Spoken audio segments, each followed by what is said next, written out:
Meus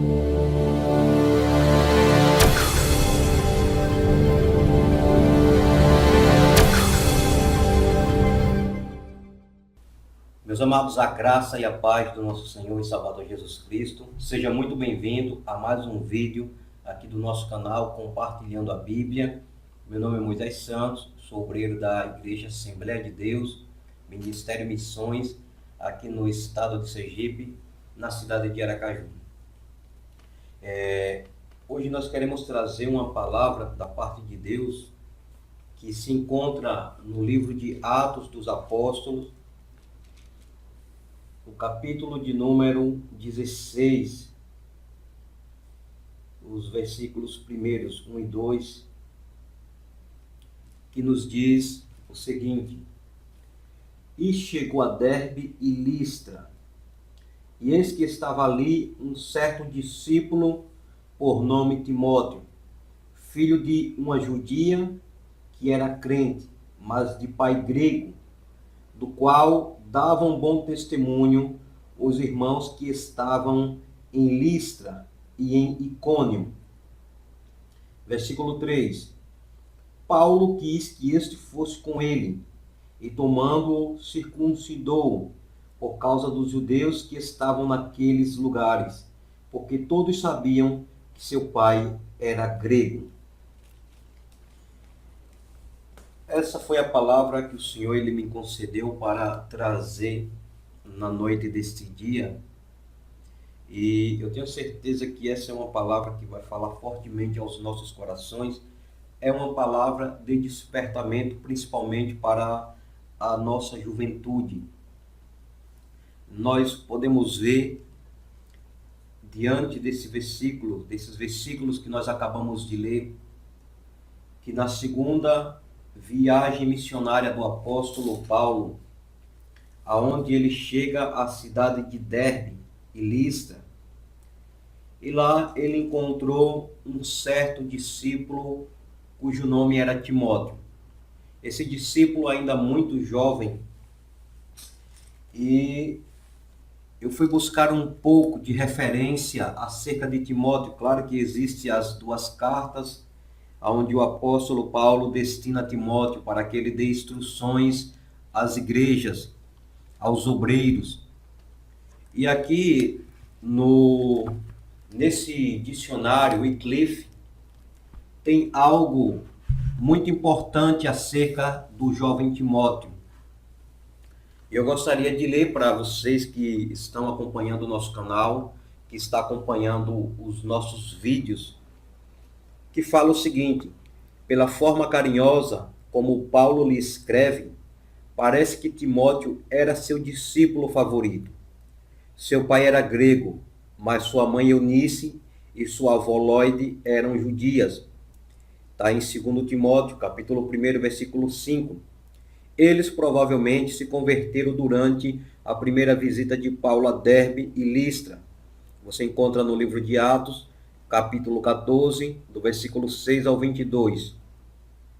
De uma forma geral, aceita-se que Timóteo nasceu em Listra, Atos 16, 1 e 2, os versículos que nós lemos. Quando Paulo retornou a essa região, depois de alguns anos, durante a sua segunda viagem missionária, ele ficou tão impressionado com o jovem Timóteo que resolveu levá-lo consigo, provavelmente como um substituto de João Marcos.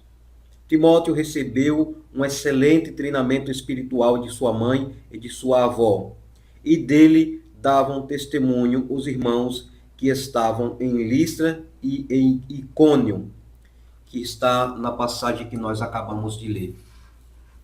Ora, baseado nessa palavra, nós podemos ver que o jovem Timóteo, ele tinha um compromisso com o nosso Deus, com a sua obra. E ainda ele sendo jovem, ele já tinha assumido uma tamanha responsabilidade. Ele estava se preparando para assumir o seu ministério mais adiante. Por quê? Porque existia algumas profecias para aquele jovem. E isso nós vamos encontrar na primeira carta de Paulo a Timóteo, capítulo de número 1, versículo 18 e 19, que diz: Esse mandamento te dou, meu filho Timóteo, que segundo as profecias que ouvem acerca de ti, milites por elas boa milícia. Versículo 19. Conservando a fé e a boa consciência, rejeitando a qual alguns fizeram naufrágio na fé. Existiam profecias para o jovem Timóteo, e ele sabia que para que aquelas profecias elas viessem a tomar um cumprimento, era necessário que ele estivesse na posição de um verdadeiro servo de Deus. Mas o que me chama a atenção, trazendo para os dias atuais, aonde nós podemos ver como encontra-se a situação da nossa juventude, aonde os jovens, muitos, não digo todos, mas muitos, não têm mais compromisso com a palavra, com a oração. Você faz uma campanha de consagração e eles não aparecem. Você marca um evangelismo e eles também não aparecem. Por quê? Porque os jovens estão sendo mal instruídos.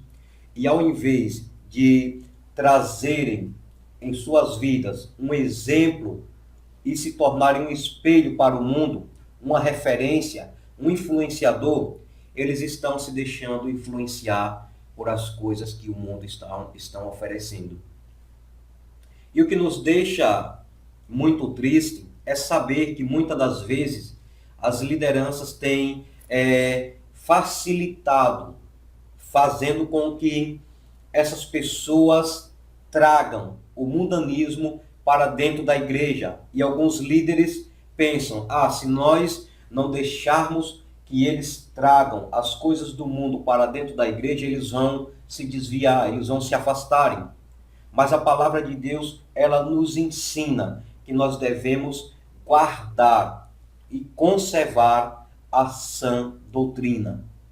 Isso não existe de, se não permitirmos que eles tragam os costumes e as maneiras do mundo, de viver no mundo lá fora, para dentro da igreja, eles vão se desviar, eles vão se afastar.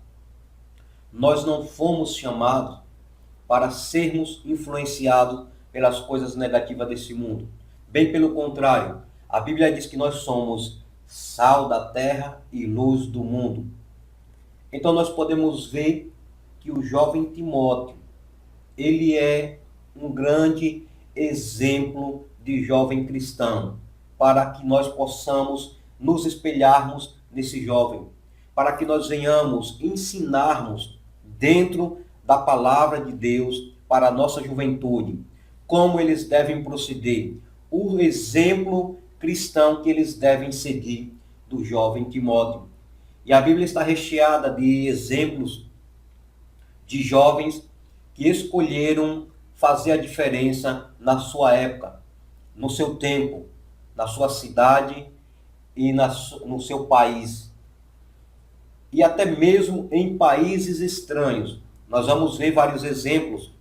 Vamos falar primeiro sobre José, filho de Jacó, o qual ainda na sua juventude Deus lhe dava um sonho que iria exaltar aquele jovem. E como todos conhecem a história, eu não vou me delongar, aquele jovem José, ele acabou contando o sonho para os seus irmãos e criou uma grande inveja. E ele foi acabar sendo vendido como escravo para os amalequitas, foi se deparar na casa de Potifar. A Bíblia nos revela que houve uma calúnia por parte da mulher de Potifar e ele foi lançado em uma prisão. Dentro da prisão, ele interpretou 2 sonhos, do copeiro e do padeiro, e conforme a interpretação, assim aconteceu. O padeiro foi morto e o copeiro voltou a dar o copo na mão de Faraó. 2 anos depois, o Faraó teve um sonho daquelas espigas magras, daquelas espigas velhas queimadas pelo vento oriental, e também daquelas espigas formosas, das vacas magras e das vacas gordas. José, ele estava na prisão esquecido, mesmo ele tendo interpretado o sonho do copeiro e tendo-lhe feito uma petição: olha, não esqueça de mim quando estiveres diante do rei. Aquele homem só lembrou de José 2 anos depois, quando o faraó teve aquele sonho foi quando José foi lembrado. José foi trazido até a presença do rei, deu a interpretação e Deus honrou e cumpriu as suas promessas. Mas nós podemos ver que José, em momento algum, ele se desviou das leis e dos mandamentos do Senhor nosso Deus. Ele foi fiel em tudo. E a Bíblia diz que aonde José ele colocava a mão, Deus ele abençoava. Nós podemos ver no livro de Gênesis, capítulo 39, versículo 2, que nos diz: E o Senhor estava com José, e foi varão próspero, e estava na casa de seu senhor egípcio. 3. Vendo, pois, o seu senhor, que o Senhor estava com ele, e que tudo o que ele fazia, o Senhor prosperava em sua mão, José achou graça aos olhos, e serviam, e ele o pôs sobre a sua casa, e entregou na sua mão tudo o que tinha. Isso é uma prova que nós podemos sim sermos cumpridores das promessas de Deus.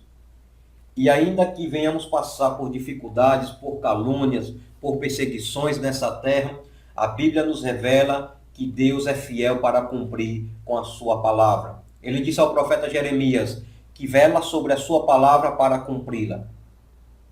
Então nós podemos ver que José, ele não foi influenciado pela cultura egípcia, ele não foi influenciado pelos deuses egípcios. Ele continuou sendo fiel ao único e verdadeiro Deus, que é o Deus que nós servimos. Nós também podemos ver um exemplo claro de fidelidade, onde a Bíblia nos narra uma história no livro de Daniel, capítulo 1, versículo 8. E Daniel assentou no seu coração não se contaminar com a porção do manjar do rei, nem com o vinho que ele bebia. Portanto, pediu ao chefe dos eunucos que lhe concedesse não se contaminar. Ora, deu Deus a Daniel graça e misericórdia diante do chefe dos eunucos.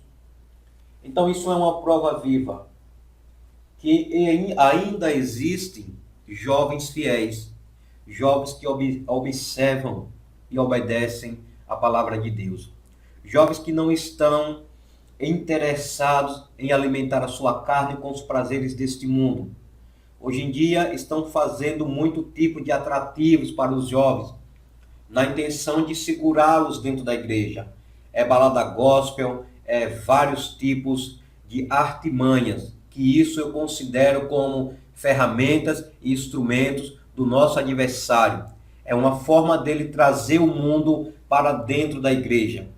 Mesmo que você ainda esteja dentro da igreja, você venha compartilhar das coisas mundanas. E isso é algo que tem desagradado a Deus, que tem chegado como uma abominação às suas narinas. E nesta palavra eu quero dizer que Deus ele vai cobrar. Deus ele vai cobrar da vida de cada jovem que está vivendo uma vida dissoluta, aproveitando e se divertindo com os prazeres deste mundo. Deus também ele vai cobrar dessas lideranças, onde estão sendo agentes facilitadores para que o diabo entre dentro das igrejas de uma forma que traga sensualidade, de uma forma que traga a carnalidade para dentro dos nossos templos. O nosso Deus ele é um Deus justo. E essas pessoas, mesmo estando dentro da igreja, elas terão uma grande surpresa naquele grande dia. Como aquelas 5 virgens loucas, que achavam que estavam preparadas, que estavam adornadas, que estavam vestidas de vestes brancas. Aquelas vestes que elas estavam utilizando para aquela cerimônia de casamento. Elas também estavam com as suas lâmpadas, até tinham um pouco de azeite. Mas a Bíblia nos diz que o azeite que elas tinham não era o suficiente. Então, o que vai acontecer é que quando o noivo vier ao encontro da noiva, essas pessoas que estão vivendo uma vida dissolutamente, que estão vivendo uma vida dupla, aonde estão desfrutando das coisas de Deus e ao mesmo tempo desfrutando das coisas mundanas. essas pessoas elas serão envergonhadas. E vai haver a oportunidade delas dizer, Senhor, abre-nos a porta. E o Senhor ele vai olhar para essas pessoas e vai dizer, apartai-vos de mim, maldito, pois eu não vos conheço.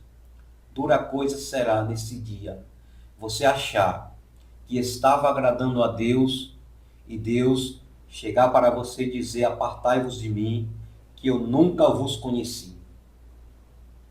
Então esta palavra é uma palavra dura, é uma palavra de conserto, é uma palavra de advertência para que haja uma mudança imediata.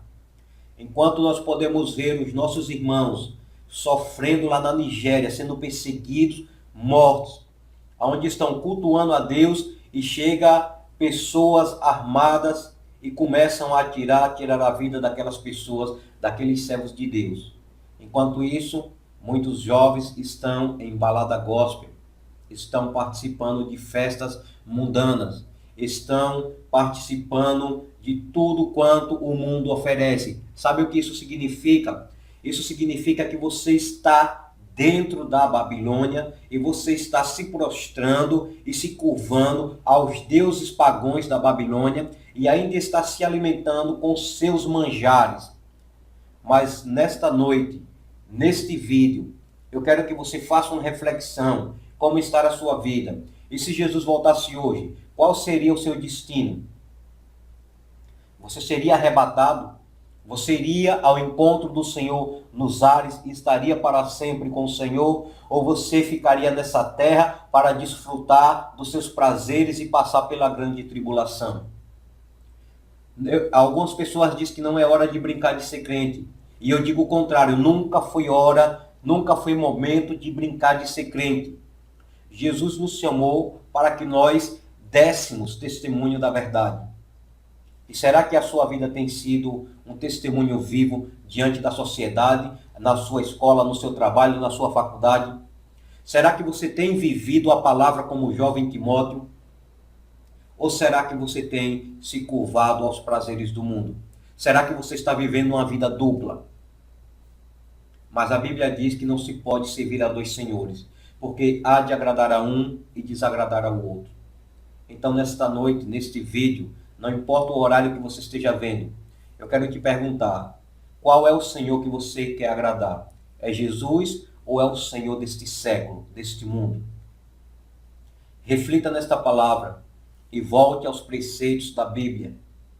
Eu lembro-me que quando eu me converti em 1999, ainda existia um temor na igreja. Ainda existia um temor na vida da maioria dos jovens. Eram jovens compromissados com a palavra, com a oração. Eram jovens que quando se convertiam com pouco tempo já tinham desejo de se tornarem pregadores, de se tornarem missionários, de se tornarem cantores, dirigentes de círculo de oração, pastores, missionários. Mas hoje essas pessoas não têm mais esse compromisso, esse desejo.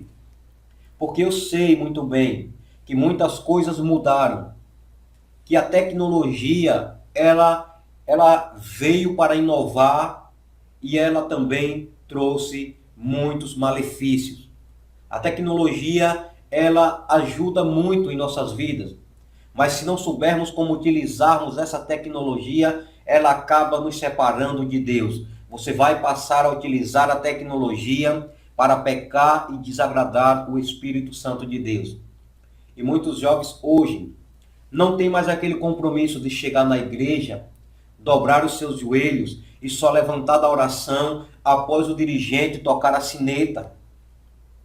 Hoje, quando você chega na igreja, isso não é só os jovens, tanto as senhoras como os senhores. Quando você chega na igreja, antes de tocar a sineta, uma boa parte dos irmãos já estão sentados. São pessoas que não têm mais desejo de orar. Você já imaginou? A oração é um meio de nós falarmos com Deus. A oração é um meio de nós nos comunicarmos diretamente com Deus. Mas você chega na igreja e as pessoas não tem mais esse desejo de se comunicar com Deus, de falar com Deus, de contar as suas necessidades, as suas dificuldades, as suas dores. Mas o que mais nos entristece não é o fato dessas pessoas elas estarem sentadas. É o fato delas estarem sentadas e ao mesmo tempo batendo papo, falando sobre assuntos seculares, quem sabe até sobre novela, quem sabe até sobre uma revista, de um perfume, enfim. Elas falam com tudo e com todos e de vários assuntos, mas com Deus elas não querem mais falar. E aí como é que Deus vai mudar a situação da igreja? Como é que Deus vai mudar a situação do Brasil e do mundo? Se a igreja não tem mais o desejo de orar, se a igreja não tem mais o desejo de se dobrar diante do Senhor e passar 10 minutos em oração, 20 minutos de oração, 1 hora de oração. Agora veja o que está escrito no livro de 2 Crônicas, capítulo 7, versículo 14. E se o meu povo que se chama pelo meu nome se humilhar e orar e buscar a minha face, se converter dos seus maus caminhos, então ouvirei dos céus e perdoarei os seus pecados e sararei a sua terra. Todos nós sabemos que o Brasil está enfrentando uma crise econômica. E a igreja está fazendo parte desta crise, claro que está. Existem pessoas que têm um certo adágio que diz: o mundo está em crise, mas nós estamos em Cristo. Em parte é verdade, nós estamos em Cristo, mas nós também estamos participando desta crise econômica que o Brasil está enfrentando. Não é pelo fato de nós sermos cristãos, nós sermos justos, que nós não estamos passando pela crise. Claro que estamos. Aquele que diz que estamos em Cristo e que não estamos em crise, eu quero que você vá ao supermercado e você compre 1 quilo de feijão a R$3, a R$4. Eu quero que você pegue 1 quilo de feijão e você chegue lá diante do caixa e diga: eu sou crente, então eu não vou pagar esses 15 reais desse quilo de feijão. Será que você consegue fazer isso? Será que você consegue pagar mais barato em um botijão de gás pelo fato de você ser cristão, de você se achar justo? Será que você consegue pagar uma passagem mais barata de um metrô ou de um ônibus pelo fato de você ser cristão? Ou será que você, pelo fato de ser cristão, também você não pode correr o risco de ficar desempregado? Da empresa que você participa, que você trabalha, ela fechar as portas e você ficar desempregado. Será que isso não é estar em crise? Claro que é. Mas a resposta está aqui em Crônicas. Se o meu povo que se chama pelo meu nome se humilhar e orar e buscar a minha face e se converter dos seus maus caminhos, então eu ouvirei dos céus, perdoarei os seus pecados e sararei a sua terra. Quando Deus diz sararei a sua terra, está dizendo que a terra que ela é infrutífera, ela vai voltar a dar fruto. A terra que não é fértil, ela tornará a ser fértil. E você plantará semente, e a semente brotará, crescerá e dará frutos. Deus sarará a terra. Deus, ele irá trazer solução para a economia do Brasil e do mundo. Mas quando? A partir do momento que a igreja reconhecer que a solução está em Deus e através da oração é que ela vai chegar até nós. Então não se deixe enganar, mas que venhamos fazer a diferença. Essa é uma mensagem para jovens, para senhores e senhoras, para todo o povo de Deus. Jesus ele está voltando. Jesus ele está às portas e vai pegar muita gente despreparada. Muitos líderes que estão ensinando falsas doutrinas, falsos ensinamentos, utilizando os púlpitos das nossas igrejas para pregar mentiras e ilusões. O que nós temos visto hoje são meros palestrantes motivacionais em cima dos nossos púlpitos. Pessoas que pregam só vitória, só bênção, só prosperidade. Receba a chave, vai ter um banquete, uma mesa preparada para você. E onde está a mensagem sobre arrependimento, sobre pecado, sobre perdão, sobre renúncia? Será que você tem visto na sua igreja mensagem sobre dons espirituais, batismo no Espírito Santo? Será que você tem ouvido na sua igreja mensagem sobre, olha, antes de trazer a sua oferta no altar, se você tem alguma coisa contra o seu irmão, vai lá e pede perdão a ele, se reconcilia com ele. Mas a pessoa está com a vida toda desconcertada, desmantelada. A pessoa está com o coração cheio de mágoa, está cantando no conjunto, mas está de mal do irmão, está de mal da irmã. A pessoa está dentro da igreja, mas o coração está lá fora. Aí você chega na igreja, ao invés de você ouvir uma palavra da parte de Deus, você ouve uma palavra da parte do homem, para alegrar o seu coração, para massagear o seu ego. Será que Deus está se agradando do que Ele está vendo, do que Ele está presenciando dentro das nossas igrejas? Pregadores, agora é uma mensagem para vocês. Preguem a palavra. Preguem a palavra. Peça inspiração a Deus. Deixem de ser papagaios. Deixem de ser imitadores. Vocês assistem mensagem dos Gideões e depois você copia e traz para dentro das igrejas. Vamos parar com esse mau costume ridículo de dizer, olhe para o seu irmão e diga isso. Olhe para o seu irmão e diga aquilo. Nós não precisamos disso. Nós não precisamos desse tipo de mensagens. O que nós precisamos é de uma mensagem revelada da parte de Deus. Eu venho de um tempo onde nós pedíamos a Deus uma palavra revelada da parte do Senhor. E Deus ele nos dava uma palavra de acordo com a necessidade da igreja. O pregador, o pastor, o dirigente não precisava saber a situação que estava ocorrendo na igreja, dentro dos grupos, para poder vir e pregar em cima daquilo que ele já estava sabendo. Pregar uma palavra, algo que ele já sabia dizer que era Deus que estava revelando. Mentiroso, hipócrita. Eu sou de um tempo onde Deus, ele usava os pregadores, os pastores, que não estavam na igreja, que não sabia da situação da igreja, mas que vinham de suas casas com a mensagem da parte de Deus. Que oravam e pediam a Deus uma mensagem, um alimento, um pão quente dos céus para a igreja. E traziam uma mensagem revelada da parte de Deus, mesmo sem ele saber os problemas que estavam ocorrendo dentro dos grupos, dentro da igreja. Deus vinha e falava através da sua boca. As pessoas choravam, as pessoas se arrependiam dos seus erros, dos seus pecados, porque verdadeiramente sabia que era Deus que estava falando.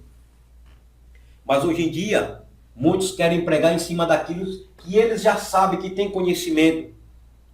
E trazem uma palavra vazia, porque é o homem que está falando, não é Deus. A palavra é de Deus, mas é o homem que está querendo usar a palavra, dizendo que é Deus que está falando, sem ser Deus. Mas por que Deus não faz mais, Deus não usa mais esses homens como usava os homens de outrora? E essa pergunta é fácil de ser respondida.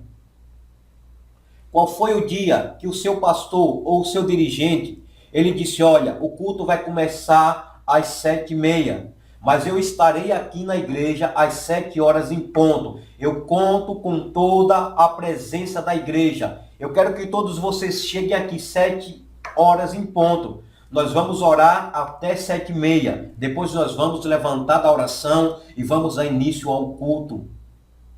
Antigamente os cultos de doutrina começavam às 7 horas, era a oração até às 8 horas. Às 8 horas levantava-se da oração, dava início, cantava 2 hinos da harpa, fazia a leitura da palavra, dava oportunidade aos grupos, tirava os dízimos e ofertas, e o pregador, o pastor, ele dava a doutrina. Mas hoje em dia, as pessoas perderam o desejo de orar, não sentem mais desejo de orar. Só chegam na igreja depois que sabem que já foi levantada a oração. E uns que chegam cedo ficam do lado de fora, conversando, batendo papo, jogando conversa ao vento. Aí depois querem vitória, querem bênção, querem prosperar, querem ficar rico, querem chave de carro, querem chave de casa, de apartamento. Será que vocês estão buscando ao Deus Por aquilo que ele é ou por aquilo que ele pode lhe dar? Será que você está barganhando com Deus? Outro dia um irmão estava orando, quando eu cheguei, dobrei o joelho perto dele.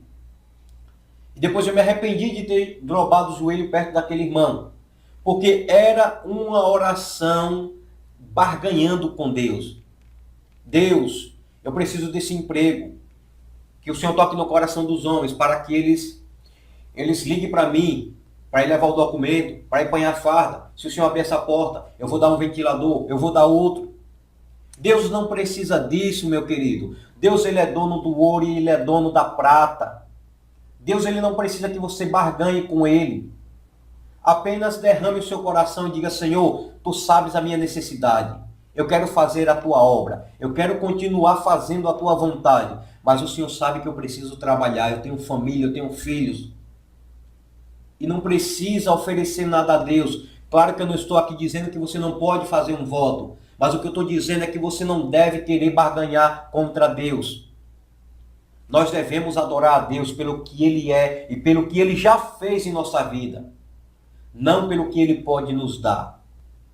Então que essa palavra ela fique guardada em nossos corações. É uma palavra para a nossa juventude, é uma palavra para os anciãos, para os pastores, enfim, é uma palavra para o povo de Deus. Nós estamos passando por uma crise espiritual e social, mas a crise espiritual ela é pior. E a crise que a igreja está passando, ela é pior do que a crise econômica que o mundo, que o Brasil está enfrentando. Mas a partir do momento que você se humilhar, se converter dos seus pecados, o Senhor ele vai ouvir do céu o nosso clamor, vai perdoar os nossos pecados e vai sarar a nossa terra. Então, meus queridos, que viemos guardar esta palavra em nossos corações. Nós estamos precisando, nesses últimos dias, de palavras de doutrina, de ensinamento, que fale a verdade, o que está escrito na Bíblia Sagrada. Nós não precisamos de palestrantes, motivadores em cima dos altares, pregando bênçãos e prosperidade, tentando animar, tentando fazer você se emocionar com palavras humanas. Não é isso que nós precisamos. Nós estamos precisando, meus amados, de pregadores temente a Deus, que estejam com as suas vidas no altar, que estejam orando e buscando a face do nosso Deus e pedindo a Ele graça, conhecimento. Estamos precisando não somente de pregadores, mas também de profetas, para se levantar e denunciar o pecado. Pecado em cima dos púlpitos, nos altares. Porque o que nós temos visto nesses últimos dias são escândalos em cima de escândalos. Pessoas que estão com as suas vidas em adultério, mas estão por aí pregando nas igrejas, cobrando 2, 3 mil por mensagem. E nem unção mais tem em suas vidas. São mensagens vazias. São mensagens já que estão na sua mente. Mensagens programadas. Mas que o Senhor tenha misericórdia das nossas vidas, que nos ajude, que nos dê graça, nos capacite e nos revista com as armaduras espirituais, para que nós não venhamos nos espelharmos nesses falsos profetas, nesses falsos pregadores. Então era esta a palavra que Deus ele colocou no meu coração. Espero que você tenha gostado. Se inscreva aqui no canal para você acompanhar mais palavras da parte de Deus como essa. Nós vamos estar postando vídeos semanalmente. Estamos com um propósito no coração de postarmos pelo menos 3 vídeos por semana aqui no canal. Um vídeo na segunda, um vídeo na quarta e um vídeo na sexta-feira. E se der, um vídeo também no domingo. Mas, enfim. Aqui abaixo tem um botão com o nome inscreva-se para você se inscrever no canal. Na descrição desse vídeo abaixo também tem o meu site, onde eu estarei postando conteúdo, mensagens, ensinos da palavra de Deus. E eu tenho certeza que vai ser edificante para a sua vida, porque nesses últimos dias o que nós estamos precisando é de conhecimento da palavra, porque a Bíblia diz: errais porque não conheceis as Escrituras. O meu povo foi destruído porque lhe faltou conhecimento. Se você não tem conhecimento da palavra de Deus, você vai como se diz aí o ditado no mundo, comprar gato por lebre. Então, que o Senhor Jesus ele possa continuar nos abençoando e derramando sobre nós a tua graça e a tua misericórdia. Meu nome é Moisés Santos, sou fundador do canal Compartilhando a Bíblia e do site Escola de Pregadores. Um forte abraço e fica com Deus.